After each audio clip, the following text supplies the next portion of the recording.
Okay, thank you very much for attending this event. As you may saw on the invitation, this is the IRF Summit side event, virtual event that we're trying to uh, talk about the issue of Afghanistan and Pakistan and the development of these two countries and the recent issue that is happening in with the Taliban.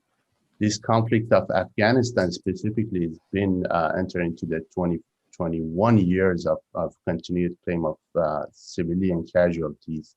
And Taliban and other armed groups are deliberately targeting civilian, especially member of the minorities groups such as Hazara.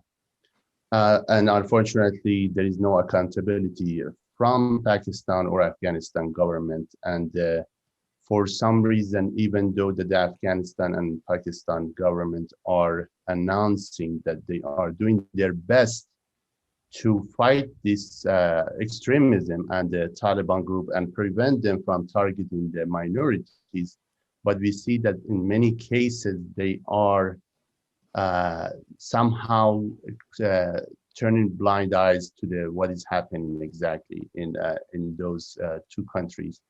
And for understanding exactly what is going on and being able to discuss this issue in in the right way, we invited two distinguished speakers that will talk about these issues. We have Mr. Sengay Sering from Gilgit-Baltistan. He's a researcher and human rights activist. He completed his engineering a degree in Pakistan and master degree in development study from England. And he's running the Washington-based Institute for Gilgit-Baltistan Studies. I'll make it short because I want you to talk more about deep on what is going on exactly. Since 2010, this institute is working with the United Nations, Congress, British and European Parliament. And I had the pleasure to working with Mr. Sering in many cases in UN, and it's a pleasure to have Same you. as well, yeah. And we have Dr. Akram Gizabi. He earned his degree in agriculture from the American University of Beirut.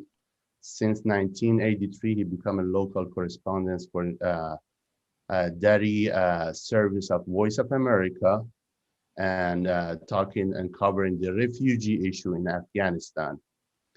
He has experience of 20 years in Voice of America as a radio journalist concentrating on the human rights, women rights, and the rights of minority in Afghanistan.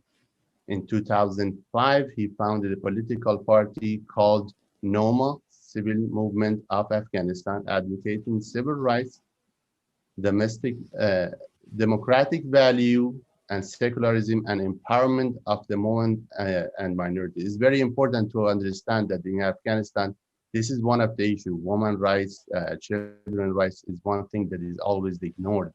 And it is very honor for me to have Dr. Gizabi, who's founding this organization and working on that. With that, Dr. Gizabi, you will start first, or Senge, you will? I could go first. It's okay. Okay, go ahead. Yeah. Well, thank you so much, Mustafa. First, I would like to thank Shia Rights Watch for this opportunity. I would like to commend you, Brother Mustafa, for a great work that you've been doing for such a long time, trying to raise awareness about Shia persecution in different parts of the world, especially the Middle East and South Asia, that the part we come from. Now, Shias in Pakistan, Afghanistan are persecuted because of their belief. That what we know, because there's a striking difference between Shia and Sunni Islam. But then there are other reasons for their marginalization and persecution, and they pertain to the strategic reasons. Let me share a little bit of Pakistan's history leading up to religious militants taking the center stage and how it impacts minorities like Shias and Baloch and Hazara and other community. I would like to use the word Hazara separately from Shia because I think they are targeted primarily because of political reasons. So you will hear me saying Shia and then Hazara separately. So the Muslims from central India, they played a very important role in creation of Pakistan and contributed significantly to the national budget of the new country and helped the new country stand on its feet. So as a result, what happened is that they were able to control Pakistan's national policy. And one would assume that, these new leaders who had arrived from India, they would use that money and prioritize building infrastructure for the country or allocate money on health and education for the local people like Bengalis and Baloch and Sindhi and Pashtun. These are the people who are the original owners of the land that Pakistan was built on and who generously shared their land and resources with the Indian immigrants. But that was not the reality. The reality is that Pakistan's decision makers were obsessed with avenging the blood of their loved ones who had perished during the partition. So they wanted to teach Hindus a lesson for their loss of wealth and authority. So they spent most of their budget on defense programs directed against India. Since the military of the newly built Pakistan was controlled by the Punjabis received lion's share in the budget from the beginning. These leaders turned Pakistan into a security state. As Russia became more involved in Afghanistan, the fight to defeat Hindus then also added new features like fight for survival of Islam or Muslim nation or Ummah. During the time of Zulfikar Bhutto, who was the prime minister before General Ziaul Haq, militants and the jihadis and the private militia, they became an integral part of Pakistan's fighting force against India and Afghanistan. With passage of time, these strategic areas bordering Afghanistan, India, and China, like Parachinar and Quetta and Gilgit-Baltistan and Chitral, for instance, where Shias form a substantial portion of the local population, these areas, they became the staging posts and launch pads for the religious militants, including the Taliban.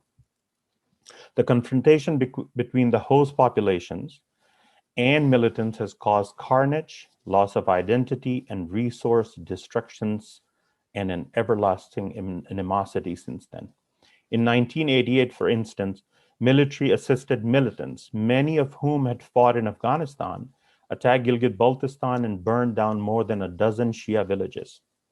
The massacre, rape, and loot ended only after the local Shia leaders threatened to invite Indian military for protection.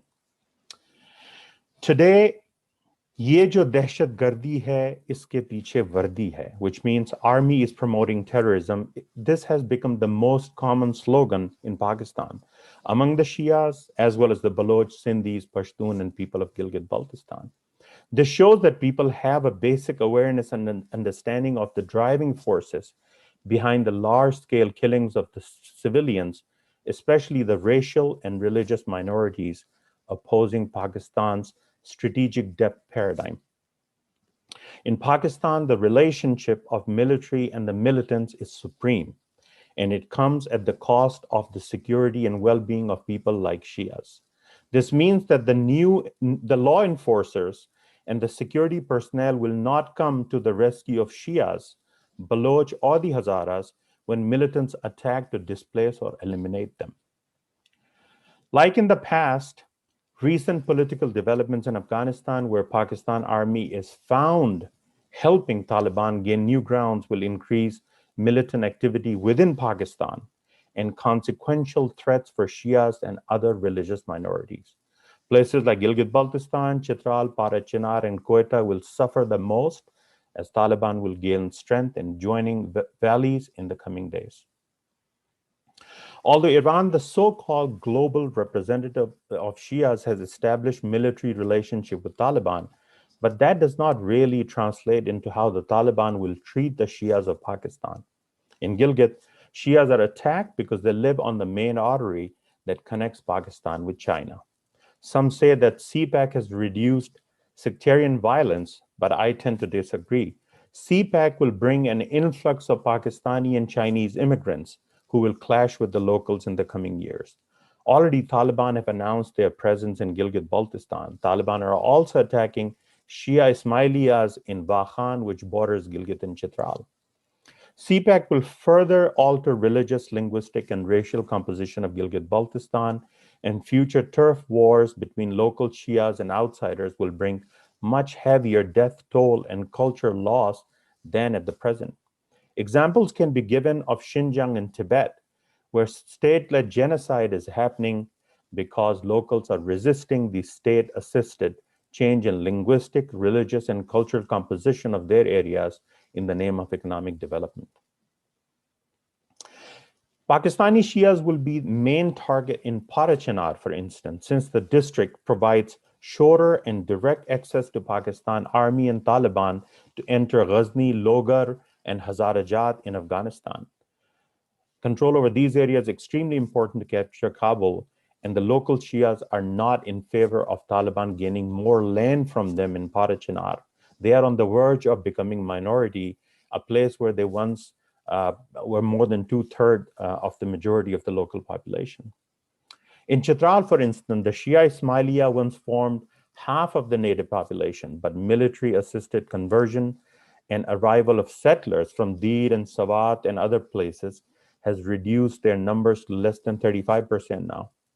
Almost all of Ismailia Shia religious centers, or what we call Jamaat Khanas in Chitral city, were burned down by the terrorists associated with Jamaat Islami and Taliban, yet no action was taken against them.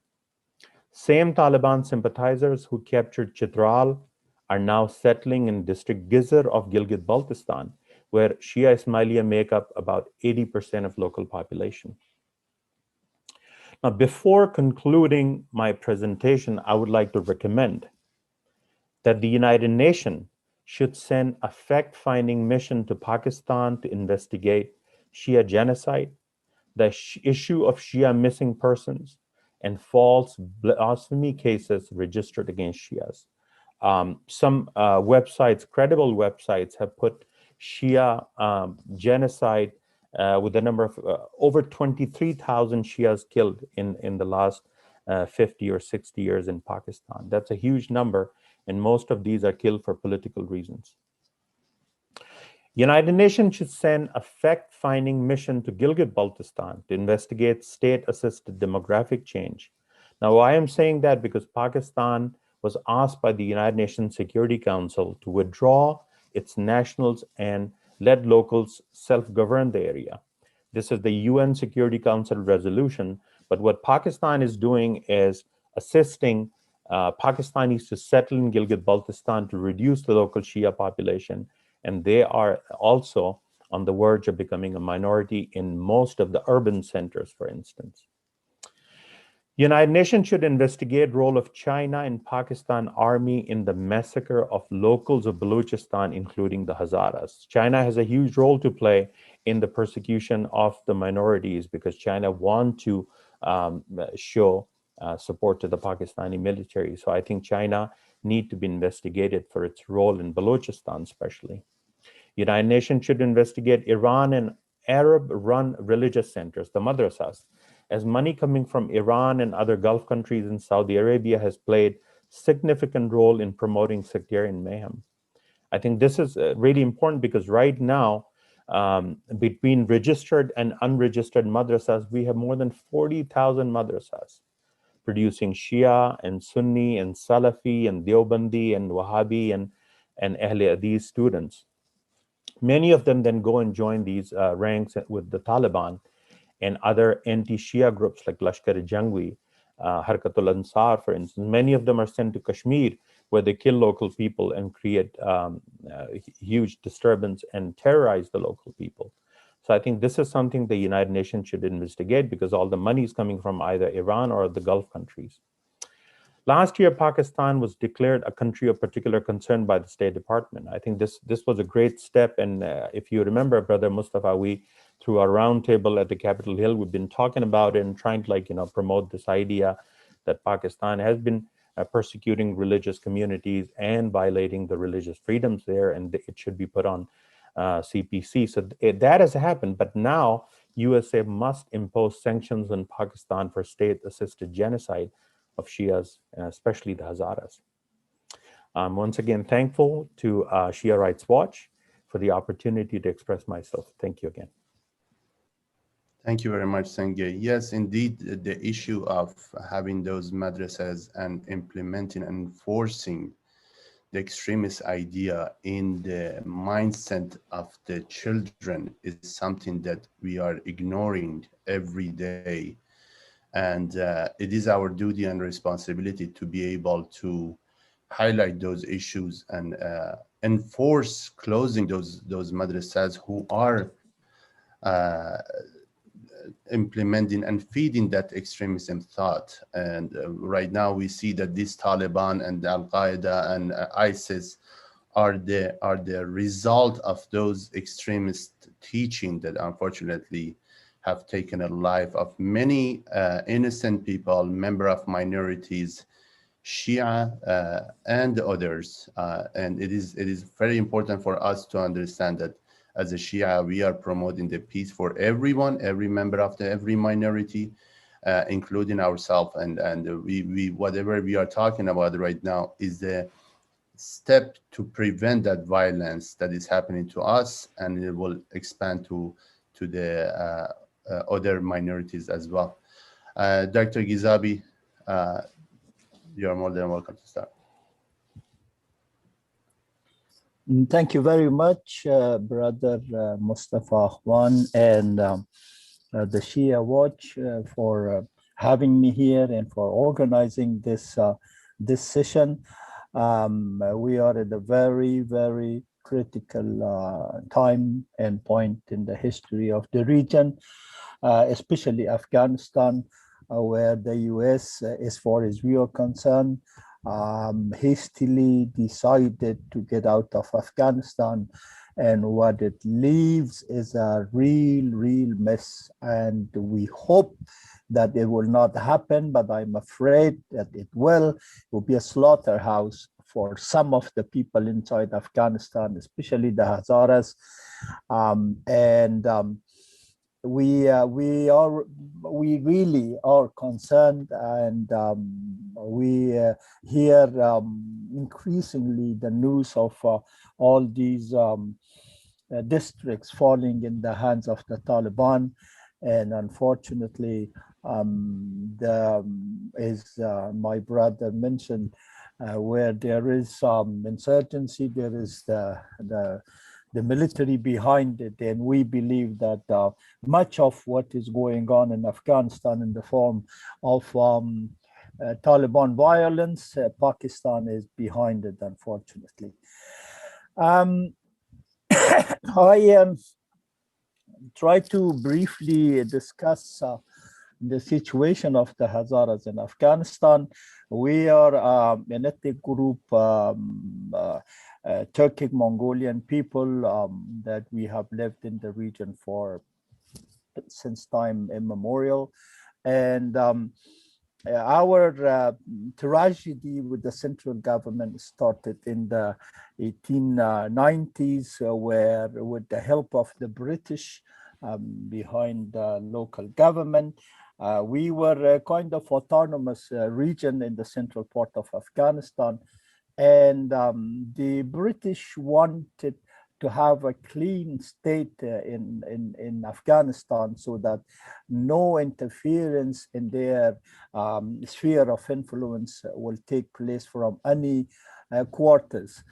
So they were afraid that the central part of Afghanistan may side with Russia of those days. So the British occupation of the subcontinent arranged some trips by special fact-finding groups inside Afghanistan, especially among the Turkmens, the Uzbeks, and the Hazaras. There was, which I translated into a book, it's called the Boundary Commission. And this Boundary Commission was arranged by the Brit to study these areas, and that started its work and finished before the expeditionary forces went to central Afghanistan, and they invited people from outside. The Shia-Sunni animosity started from that point because the king or emir of those days, called Abdurrahman Khan, he had to use religion in order to collect people to fight in Afghanistan. So he waged a holy war, so to speak, a jihad against the Shias. He took the fatwa of some of the Sunni religious leaders, and he declared a jihad against the Shias and all the people from both sides of the line, Duran line, that later on became to be known. They went to Afghanistan and they plundered central part of Afghanistan. Much of what is nowadays Kandahar and Zabul and other provinces were Hazara territory. They kicked these people out. They slaughtered around more than 60% of our population. Our women, unfortunately, and girls were sold to slavery and all the way to subcontinent of those days. And our land was taken and confiscated, and we were pushed to the central highlands. And from then, they still have this group of nomads, so to speak, that come yearly to the central part, and they have the decree of that emir to graze the central highlands. And we always have problems with them because on their way to the grazing land, they destroy whatever that they come across. And this is actually a policy of ethnic cleansing, that they want to kick the rest of the population out of the region so that they will take the land to themselves. When the Taliban came to power, with the help of course, Pakistan and ISI, they also continued this policy for a long while. We were subdued. There were animosities, there were discriminations, marginalizations against the Hazaras, but it wasn't really that visible. But when the Taliban took over Afghanistan, they massacred close to 20,000 people in the city of Mazar Sharif in the north, and which was akin to genocide. And they have shown ever since that they oppose us, because the Taliban are of the Deobandi line of thinking of the Sunnis, and they do not consider Shias as true Muslims. They consider them heretics, and that is why I saw a video the other day, a clip which really disturbed me, that a shepherd, a Hazara shepherd, was stopped by a Taliban, and he says, "Are you a Hazara?" He says, "Yes, I am." And then he shoots him at point blank, and then he bullet riddles his body afterwards, and he says, God is great, God is great. Thank God that one more Hazara is dead. So this may not be a representative of all the Taliban thinking, but it does show how they feel about the rest of us in the country. Nowadays, we unfortunately, we are the victim of the foreign interference from Pakistan as well as from Iran. Some people would think that Iran, being a Shia country, would support us, would help us, but not really, because Iranian thinking is racial in policy and religious in how shall I say, in thinking, because they supported all along during the war, they supported the non-Shia people inside Afghanistan who were more or less closely or ethnically related to Iranians, and they did not support us. But what they did, they have always tried to use us as a cannon fodder for whatever policies that they have. And they did so during the Syrian war. They sent a lot of us to Syria, and these were the poor Hazaras living in Iran who were more or less given a choice: either you be deported to Afghanistan or you go to Syria, and we will support you and we help you. But what happened, we lost a lot of people in the fight in Syria, as well as some Pakistanis lost, because they had this Fatimiyun, they have Zainabiyun, and these groups that were formed by Iran under the leadership of the late general who was assassinated by the US. And that has brought a really big problem, that has caused a really big problem for the Hazaras and the Shias inside Afghanistan, because all these groups, all these militant groups, they want to take revenge of what these people did in Syria. They want to take revenge because supposedly we fought against the ISIS there, and they want to take it nowadays on us inside Afghanistan. Although the Hazaras inside Afghanistan had nothing to do with the war in Syria, we were not there, we did not help. But since being of the same people, we receive nowadays the reaction of the Iranian regime. So the people, our people in Pakistan, are also the victims of the violence against Shias, partly because we were part of the Northern Alliance in the war, during the war, and since we are the weakest link, they unfortunately have targeted us in Pakistan, and we have lost a lot of people, and we have 2 areas, almost open prison in Quetta, where it's surrounded by force, and they cannot go out of the region. When they go, they are escorted by the police, and we are targeted. Our businesses there are targeted, and our schools are mostly closed, and our public servants are told that they should not really go to work outside of their region. And nowadays in Afghanistan, we believe there is a genocide going on against the Hazaras and the Shias.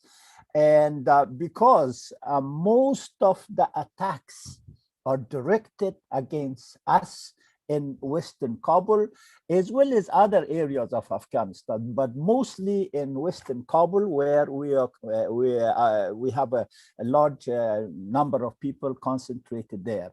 Our schools, our hospitals, universities, courses, sports clubs, any gathering that they can find, they target. And the latest was about 2 months ago, where they targeted a girls' school, a high school, and more than 100 of our youngsters were dead, and 200 plus were injured.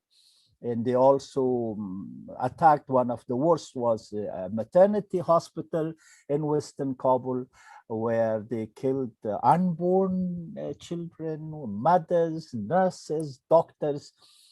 And the situation, unfortunately, is now worse, because the government, we believe that the government in Kabul is trying to get the Taliban, how shall I say, stronger. So they have asked what they call tactical retreat, where they leave district after district, and all the arms and ammunition and everything is left behind, and then they want to retake it. That's we consider a joke. So there is some kind of agreement between the Americans, the Taliban, and the government in Kabul, where they would control most of the districts in the northern part of Afghanistan, and they will not take the provinces. So until a point where they are ready, they will submit or give some of these provinces to the Taliban. About 9 of them we have heard. And then probably they will rule that part of the country, but they want to make sure that the north will not fall in the hands of the resistance or uprising. We have nowadays the popular uprising where the government does not help, and nobody does. It is a people's movement, and they are fighting for their lives, for their way of for their values, for their properties and everything. And now the Taliban have come up with the proposal that we have ceasefire for 3 months, provided that the government in Kabul releases 7,000 prisoners of the Taliban. If that happens, it will be, how shall I say, it will be horrible, because 6,000 were released, and most of them went directly to the fronts. And what we see nowadays is the result of that, where unfortunately Donald Trump, with his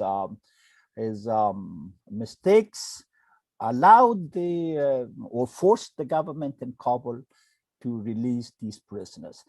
Now, the situation is really dire for us inside Afghanistan, for the Hazaras especially, and for the women in Afghanistan, because nowadays the Taliban, wherever they have taken control of, they have had the same policy. Women are not allowed to go out of the house. They are not allowed to study. They should not go alone without mahram, without their relatives. The schools mostly are banned or closed, and the men are told not to touch their beards. What they didn't have before was they invited people to go to mosque for prayer, but they did not have a list. Nowadays, they have taken a list of areas where at the prayer time, they would check if all the people in the area are in the mosque or not. If they are not, then they will be punished. They have started chopping hands, unfortunately. While yesterday I read that one of the commanders, the police commanders of Kandahar, who was assassinated, the Taliban went to his houses and looted whatever he had in the house.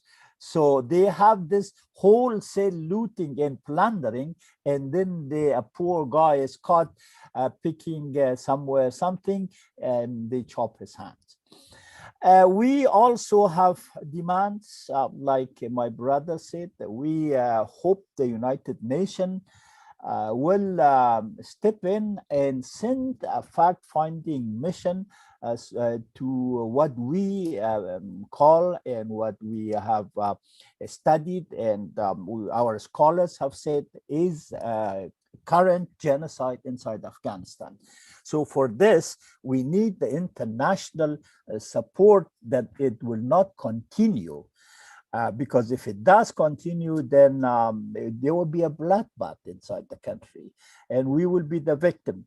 So we need the support for this investigation, and we also need the support of every organization, human rights organization, and other organizations that care for the needy, for the women rights, for the children rights, for the minority rights, for the religious rights, to help us to support us in our voice against the tyranny, against these forces of darkness. Really, this is not Islam. Islam does not say this. We are Muslims. We have been Muslims throughout our history. In fact, Islam went from Afghanistan to India, and Pakistan was, shall we say, converted to Islam from our side. Now they are trying to tell us that we become Muslims, and especially the Shias. They have always said that they are one of their. I conclude with this, that the Uzbeks should go to Uzbekistan, the Tajiks to Tajikistan, and the Hazaras should go to Goristan, which is cemetery in Farsi. So once again, I thank you and my brother Sering for giving me this opportunity to talk to you. But I think we need a regular kind of an organized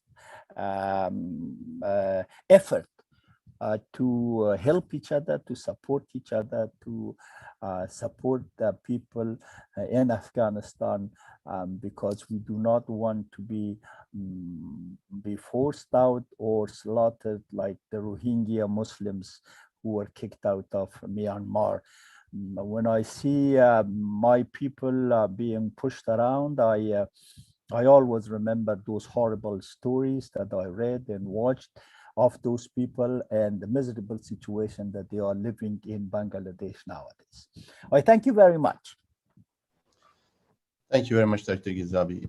Indeed, the issue of violence by Taliban, which right now, after they signed the peace treaty, they are claiming to have a reformed Taliban, which I don't know what exactly mean, to come in control. But right now, recent days that we see that there are flyers going out to the different cities in Afghanistan specifically, and the Taliban is asking the leader of the cities to allow the woman 15 and up and below 45 to become a wife or be donated to the jihadis or a mujahid to be part of this jihad that is happening. So that's the discrimination against the woman is continuing, and nothing changed. The brutal action of the Taliban definitely have not changed, and we see that in recent days a lot of execution is happening. The recent one was the 22 commandos who surrounded themselves because they could not do anything else, and they were in matter of seconds all were slaughtered.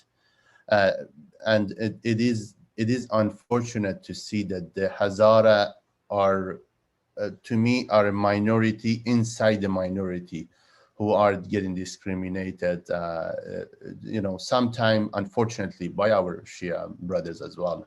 That is hurting us as a community to see that issue.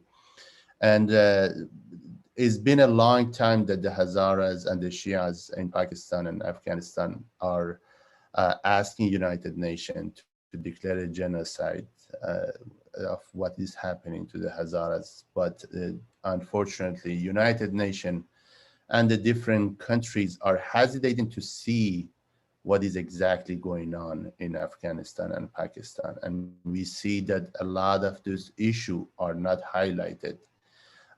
We are, as activists, we have seen so many videos of slaughtering of men, women, children. And we have seen what is exactly Taliban is capable of and what they have done to the Shia Muslims. And right now, because Shia were in front of their hands, right now, if tomorrow there are other minorities, they will be facing the same issue. So I really thank you. And if we have any question that we can answer, one question that came to my personal WhatsApp, it was regarding of either Senge or Dr. Akram, each one of you can answer that. is that what right now with this situation and with this administration, what is the best way to talk to this administration and stop, first of all, even though that we want the foreign troops go out of the country and have a strong government, but what are the things that we can do right now to prevent that genocide and the slaughtering and the massacre that is going on in Afghanistan?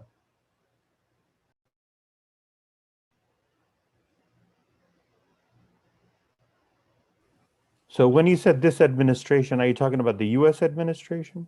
Yes, yes. Right now we're talking about the U.S. because of U.S. other countries are. So the U.S. Pullout final date is, I think, August the 31st, and I think this is, the transition period where we want all our soldiers and armed forces and their other personnel to be out of Afghanistan without much harm to them. I think this is the time with the United States and more focused on that part of the deal that they had with insurgent groups. I'm not sure if the policy of the United States would change, after August the 31st in their relationship with the Taliban, which are attacking Kabul and other, places, would I think become more clear. I hope, and I would request the United States government to provide full support, aerial support, support of our Marine and Air Forces to the Afghan government. That is something that they definitely need if they want the ground force in Afghanistan to maintain control over the land that the government forces now control and push the Taliban out. Giving Taliban any more land is basically giving more land to Pakistan, and Pakistan extending its strategic presence in Afghanistan is not good for the entire region. I think it is very obvious. We don't need to overstate it, but the United States policy after August the 31st should be pro people, should be pro Afghan forces, should be extending support to the existing Afghan government, and giving a very strong message to the international community that this is the legitimate government and they should have sovereignty over their land.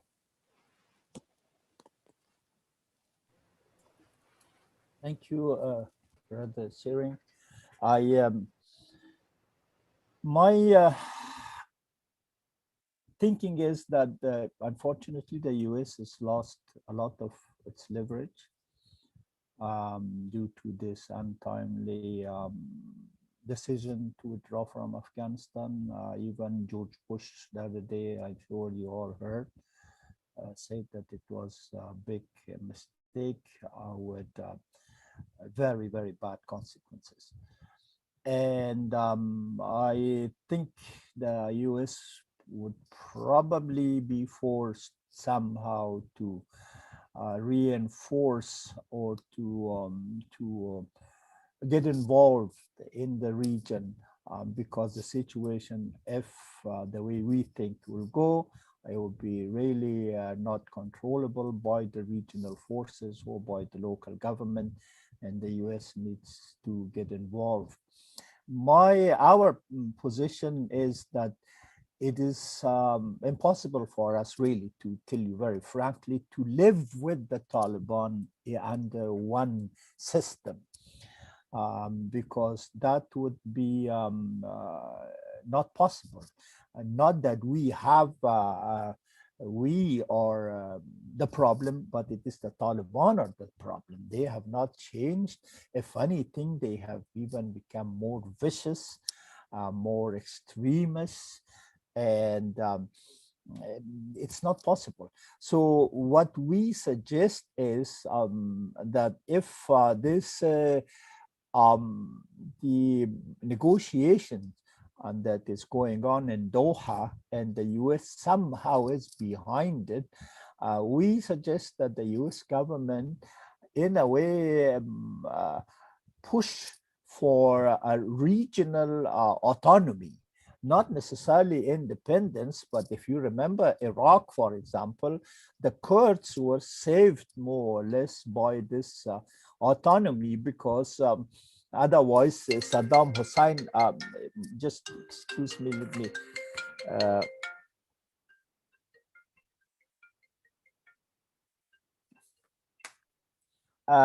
so if the northern part of the country is nowadays, there is the effort to dominate it.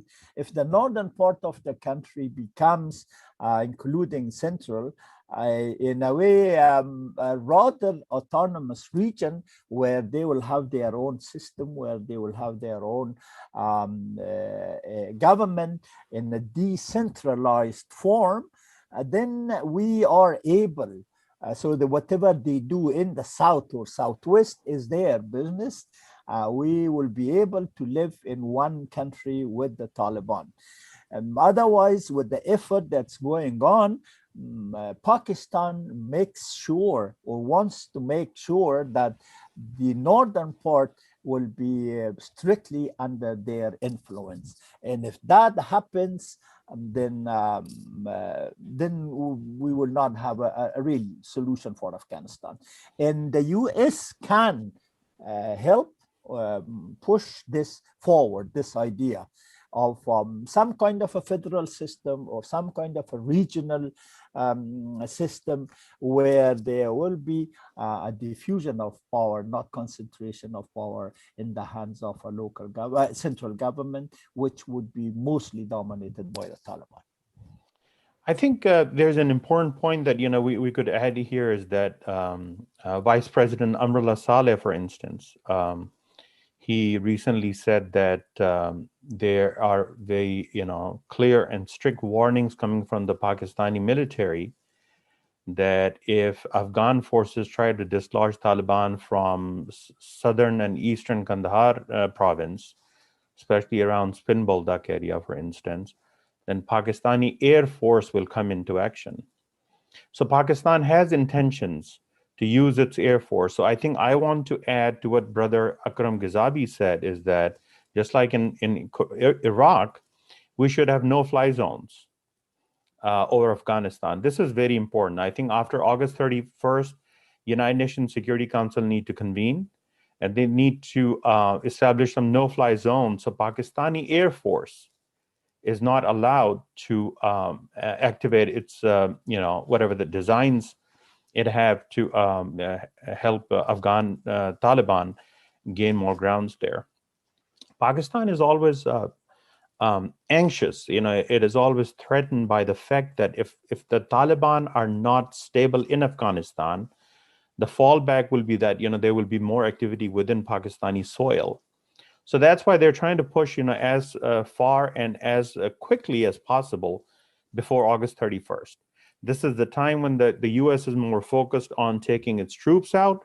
This is the time when the U.S. is not really retaliating of what Taliban is doing there, all the mayhem and butchering and chopping hands and kidnapping women. This is, I think, will probably go on till August the 31st, and after that, I hope that the United States acts fast and creates no-fly zone, and then bring the Security Council and try to establish the supremacy and legitimacy of the existing government and its armed forces.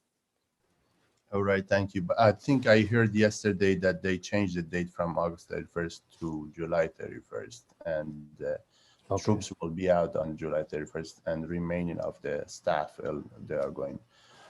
This is unfortunate to see that we are going back to the beginning of the Taliban and beginning of before September 11.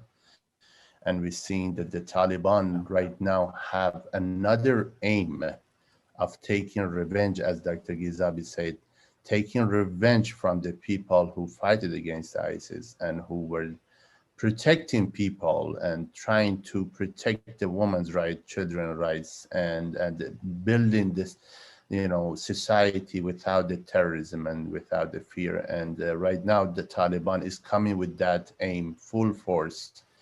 And right now they have more weapon and ammunition because they are taking control of different bases, and this is very alarming for everyone and the neighboring countries of Afghanistan. And hopefully we see that this conversation that is happening in Qatar, is happening in Iran, it is happening in UN, and trying to legitimize what Taliban is doing and giving them more power. Hopefully they consider what is exactly they are giving the power to and who they are giving the power to.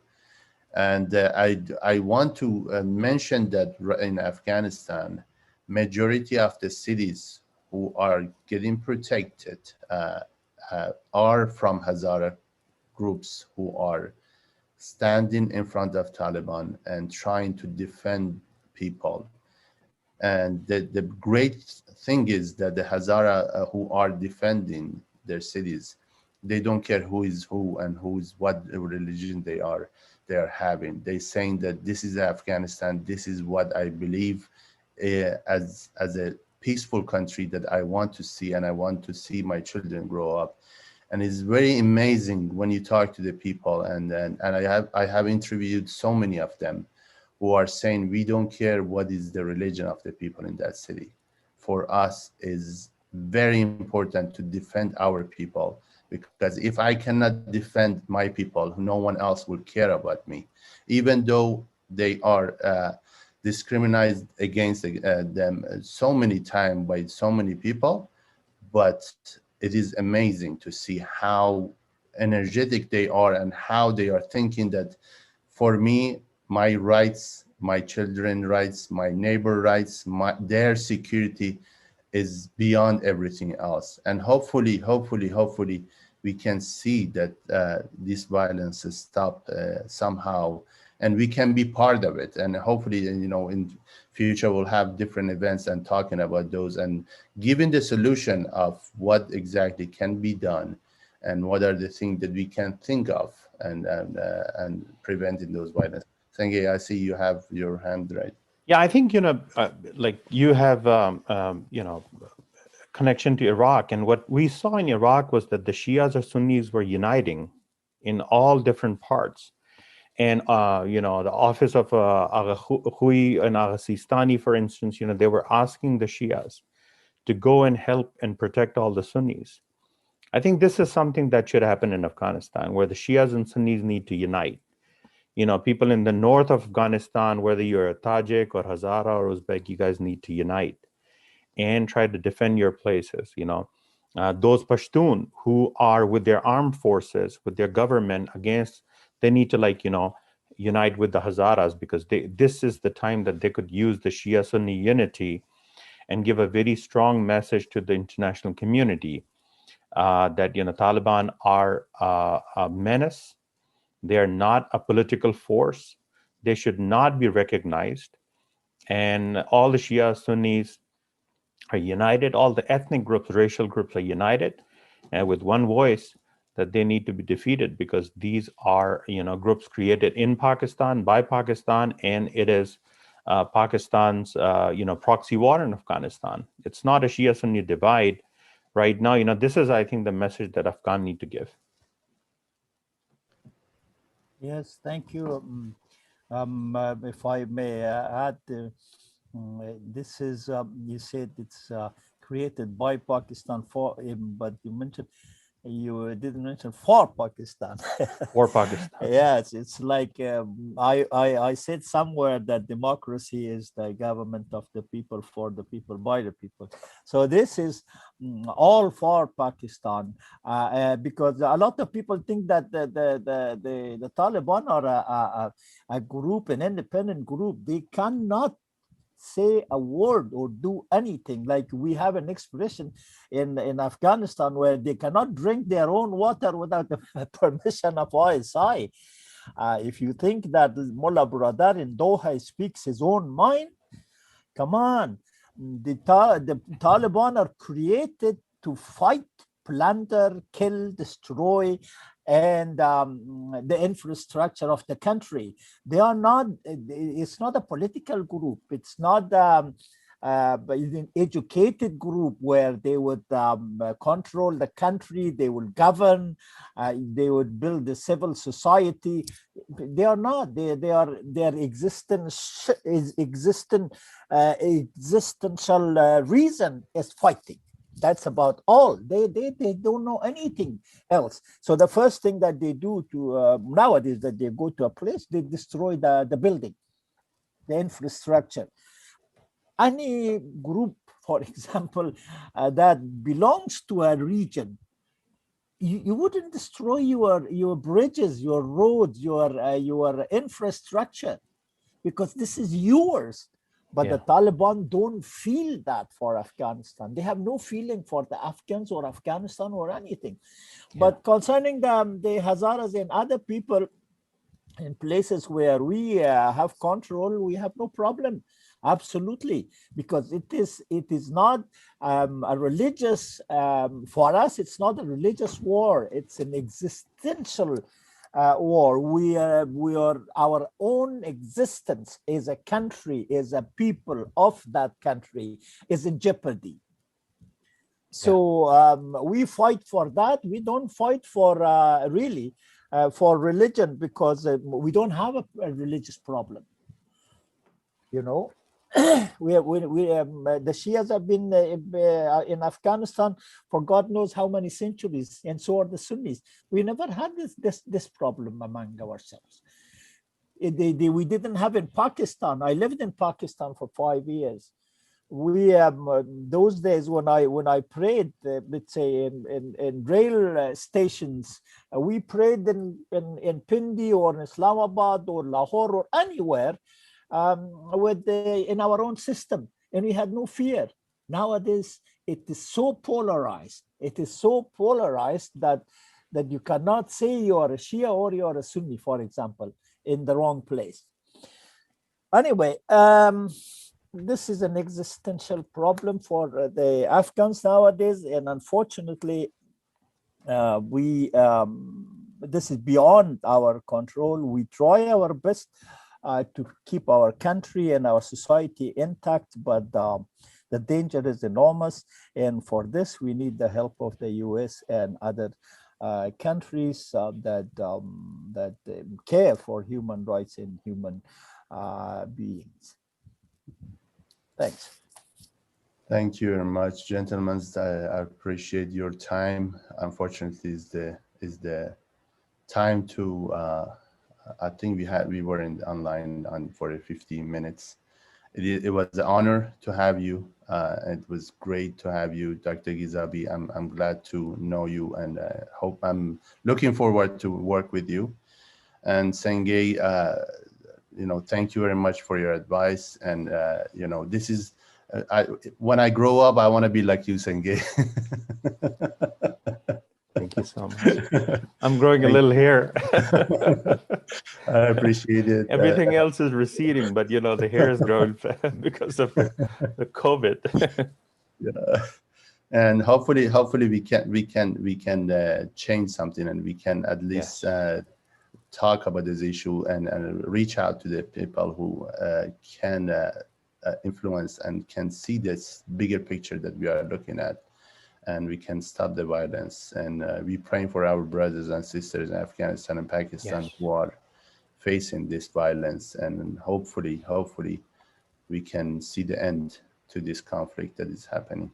I really appreciate you guys, gentlemen, and it was an honor to have you. And I appreciate whoever are participating in this event.